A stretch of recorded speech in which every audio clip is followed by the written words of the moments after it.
Maduro en caída, un Maduro de repente decayendo en el discurso, más bien ahora renace con fuerza. Ahora, ¿qué tenemos que esperar y qué tenemos que apostar los venezolanos?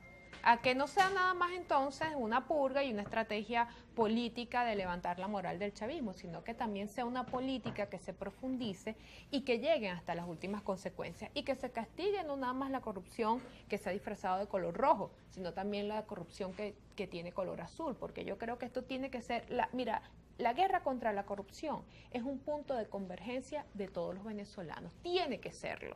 O sea, aquí todos tenemos que estar contentos con esto, opositores, chavistas, el hecho de que avancemos. Muchos dicen, y en las redes decían, bueno, pero después de 20 años, después de tanto tiempo, bueno, yo creo que más vale tarde que nunca. Yo sí estoy muy complacida, pero como te digo, quiero ver que esto no sea nada más una mampara y que esto de verdad llegue a un proceso profundo. El chavismo, como te digo, tiene una oportunidad de oro con esto, ojalá lo sepan aprovechar.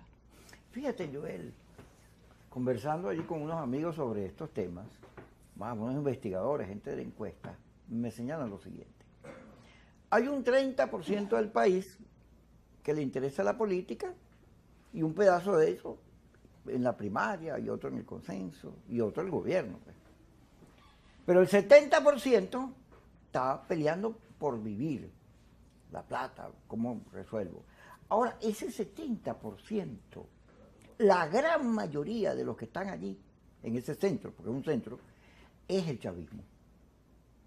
Chávez tiene 57% de añoranza, porque el sector DE, hay unos valores, una manera de ser que la compartió, sobre todo el protagonismo, darle protagonismo a la gente.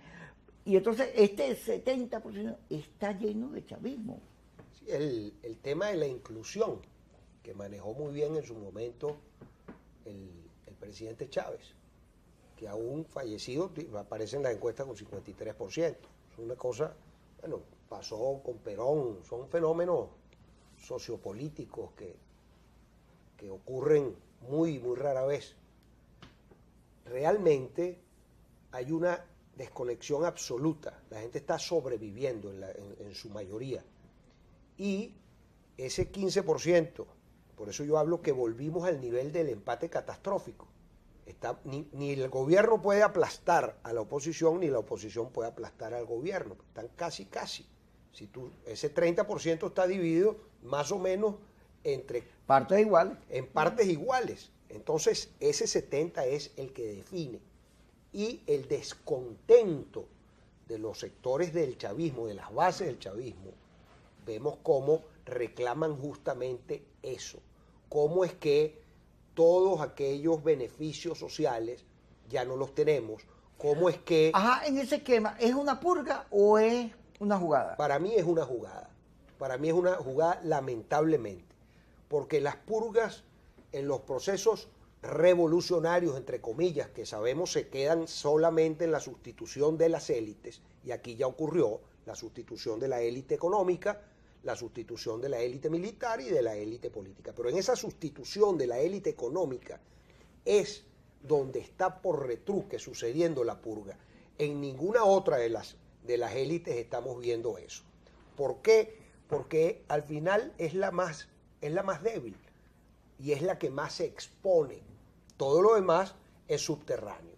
Entonces es muy irritante para la gente el que cualquier funcionario de tercera ande en una camioneta último modelo con 6 escoltas cuando los primeros ministros de los Países Bajos andan en bicicleta y llegan al Parlamento en bicicleta. Entonces, ese desfaz que existe entre una élite de la segunda o tercera línea, tanto del PSV como del Ejecutivo, le da mucha rabia a la militancia del PSV. Y entiendo que ya el presidente Maduro lo comprendió, cómo eso le estaba afectando directamente y decidió jugar duro en contra de eso. Es decir, me voy a lavar el rostro delante de mi base electoral para poder tener una competitividad cierta.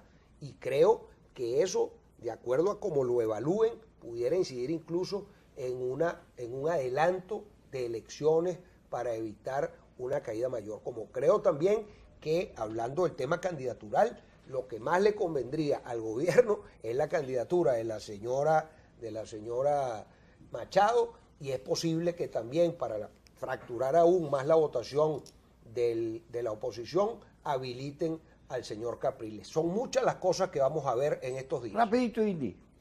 Nada, yo creo que la lucha contra la corrupción tiene que profundizarse, tiene que pasar más allá. Es válido que sea una purga, además. Yo no digo pugna, yo digo purga, porque el mismo chavismo tiene que delastrarse de mucha gente que, además, utilizando sus mismos términos, son traidores a ellos mismos, porque nadie que esté robando le está haciendo un favor a la candidatura de Maduro, ni al gobierno, ni a lo que ellos llaman la revolución. Entonces, ese funcionario que está robando no nada más roba al pueblo y le hace un daño al pueblo, le hace un daño a ellos mismos, pero además, fíjate que ya por encimita, nada más en las primeras acciones se hablaba de 3.000 millones de dólares, y es más o menos lo mismo que se está pidiendo en el Fondo Social del Acuerdo de México. Entonces, eso genera mucha rabia, genera mucha frustración, porque nosotros luchando, esperando que de verdad llegue ese dinero al acuerdo, y entonces resulta que aquí unos niños, unos pillos, se habían llevado ese dinero de una forma fantasmal y muy fácil. Bueno, despedimos este programa, ha sido un placer para ustedes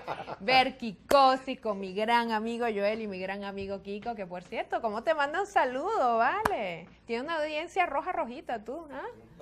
Sí, vale. Hasta luego, Kikosi, nos vemos. Vean la bruja. vean la repetición esta noche a las